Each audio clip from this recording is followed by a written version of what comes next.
ইদানিং দুদক চেয়ারম্যান মানে anti corruption কমিশনের নতুন চেয়ারম্যান খুব পলিটিক্যাল বক্তব্য দিচ্ছেন।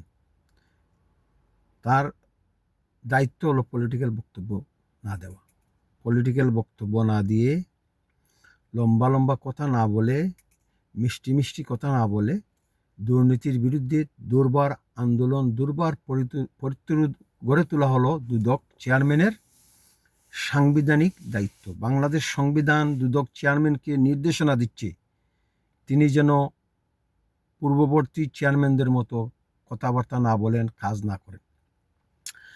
গত পরশুদিন দুর্নীতি বিরোধী দিবস পালিত হয়েছে বাংলাদেশে, বড় ঢাকঢোল পিঠে পালিত হলো। কিন্তু যেদিন দুর্নীতি বিরোধী দিবস পালিত হলো সেদিনও তো প্রজাতন্ত্রের অফিসগুলোতে দুর্নীতি হয়েছে।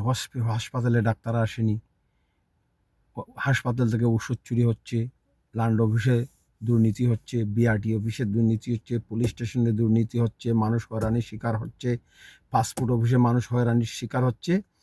দুর্নীতি দমন কমিশনের চেয়ারম্যানের দায়িত্ব ছিল দুদককে ছদ্মবেশে ওই প্রজাতন্ত্রের অফিসগুলোতে পাঠিয়ে দুর্নীতিবাজ অফিসারদের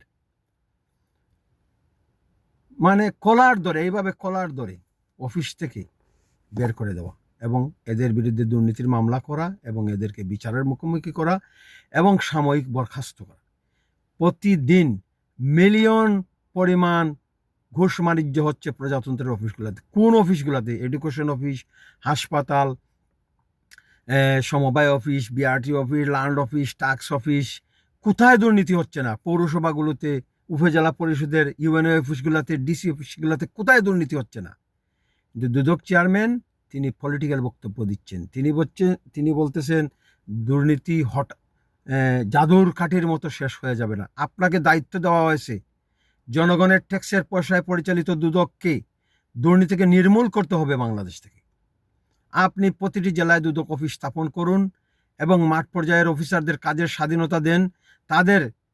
তারা যাতে মাঠ পর্যায় থেকে দুর্নীতির বিরুদ্ধে ফোন রিসিভ করতে পারে। কেউ যদি মাঠ পর্যায়ের অফিসগুলোতে ফোন করে বলে যে ওই অফিসে দুর্নীতি হচ্ছে, তাৎক্ষণিকভাবে তারা যাতে ওইখানে ক্র্যাকডাউন চালাতে পারে, এই ধরনের ক্ষমতা দেন। ডিসেন্ট্রালাইজ করতে হবে দুদককে। সেন্ট্রালাইজ করে দুদক থেকে জাতি কিছু পাবে না, আপনি শুধু কিছু লম্বা লম্বা বক্তব্য দিতে পারবেন। আপনার ফিল্ড অফিসারদের স্বচ্ছতা ও জবাবদিহিতার ভিতর রেখে তাদেরকে কাজের সুবিধা দিতে হবে এবং প্রতিদিন 20 থেকে 30টি দুর্নীতি বিরোধী অভিযান চালান। এই 3-4টে পুরনো দুদক চেয়ারম্যানদের মতো আপনিও তাদেরকে ফলো করতেছেন। আপনি প্রতিদিন 2টি থেকে 3টি থেকে 4টি অভিযান পরিচালনা করেন। এই অভিযান আবার কি? পর্যবেক্ষণ, তদারকি, অভিযুক্ত অফিসারদের সঙ্গে কথা বলে কিছু ফাইলপত্র নিয়ে আসা। এটা কি ক্র্যাকডাউন হলো? ক্র্যাকডাউন হলো? আরে ভাই, এভিডেন্স আছে, হাজার হাজার মানুষ ঘুষ বাণিজ্যের শিকার হচ্ছে। আপনারা করতেছেনটা কি? জনগণের কোটি কোটি টাকা ট্যাক্স আপনাদের পিছনে খরচ হচ্ছে, আর আপনারা ডায়লগবাজি করতেছেন। দুদক চেয়ারম্যান গত 1 বছরে আপনার অ্যাচিভমেন্ট কি? আপনার কি 26,000 কোটি টাকা বাজেয়াপ্ত করেছেন, আর খালি মামলার উপরে মামলা দিচ্ছেন। আর আবার নতুন সরকার আলে এই মামলাগুলো শেষ হয়ে যাবে। গত তত্ত্বাবধায়কের আমলে এবং হাসিনার আমলে যে মামলাগুলো হয়েছিল সব মামলায় এই সরকারের আমলে দুদকের মামলা শেষ হয়ে গেছে। এইভাবে মামলা দিতে দিতে দুদক ডুবে যাবে। মামলার পরিমাণ কমিয়ে দুদককে ক্র্যাকডাউনে নামতে হবে, মাঠ পর্যায়ে ক্র্যাকডাউন। আপনারা বড় বড় কর্পোরেট পিপুলদের বিরুদ্ধে মামলা দিন, বড় বড় সচিবদের বিরুদ্ধে মামলা দিন, বড় বড় ডিসি, এসপি, ডিআইজির বিরুদ্ধে মামলা দেন, অসুবিধা নাই। কিন্তু আপনাকে মাঠ পর্যায়ে ক্র্যাকডাউনে নামতে হবে। মাঠের তৃণমূলের মানুষ যেখানে সাফারিং করতেছে, হয়রানির শিকার হচ্ছে, ঘুষ বাণিজ্যের শিকার হচ্ছে, তদবির বাণিজ্যের, ওইখানে আপনাকে আঘাত করতে হবে। আপনার দুদকে এখনো 1800 জনবলের মধ্যে আছে মাত্র 1200 না 1300, বাকি 700 জনবল আপনি কেন নিয়োগ দিলেন না দুদক চেয়ারম্যানকে? আমি বলতেছি সুবিরিয়ান জনগণের পক্ষ থেকে আমি বলছি যে দুদক চেয়ারম্যানকে আপনি কেন নিয়োগ দিলেন না? আপনার জনবল আপনার নিয়োগ দেওয়ার ক্ষমতা আছে। আপনি প্রতিটি জেলায় কেন দুদকের অফিস স্থাপন করলেন না? উপজেলা পর্যায়ের অফিসগুলো থেকে কেন আপনি দুর্নীতি দূর করলেন না? হাসপাতালগুলোতে কেন ডাক্তারের উপস্থিতি বাড়লো না? ঔষধ চুরি কেন হাসপাতালে বন্ধ হলো না? এইভাবে লোক দেখানো 3-4টা অপারেশন দিয়ে আপনিও সেই পূর্ববর্তী ব্যর্থ দুদক চেয়ারম্যানদের পথ আপনি অনুসরণ করতেছেন। খুবই দুঃখজনক। এত বড় একটা বৈষম্য বিরোধী বিপ্লবের পর বিপ্লব তো হাইজ্যাক হয়েছেই, বিপ্লব তো সুবিরেন জনগণের বিপ্লব হাইজ্যাক করেছে দেশদ্রোহীরা, স্বাধীনতা বিরোধীরা। আর জনগণের দুর্নীতি, আপনার উপর যে প্রত্যাশা ছিল সেই প্রত্যাশাকে আপনারা হাইজ্যাক করেছেন। দুদককে বলি, আপনারা জনগণের প্রত্যাশা পূরণ করতে পারেননি। আপনারা দুর্নীতি এইভাবে 2-3টা অভিযান চালিয়ে কি, এগুলো তো অভিযানও না, এসব করে কি দুর্নীতি দূর করা যাবে এই বাংলাদেশ থেকে?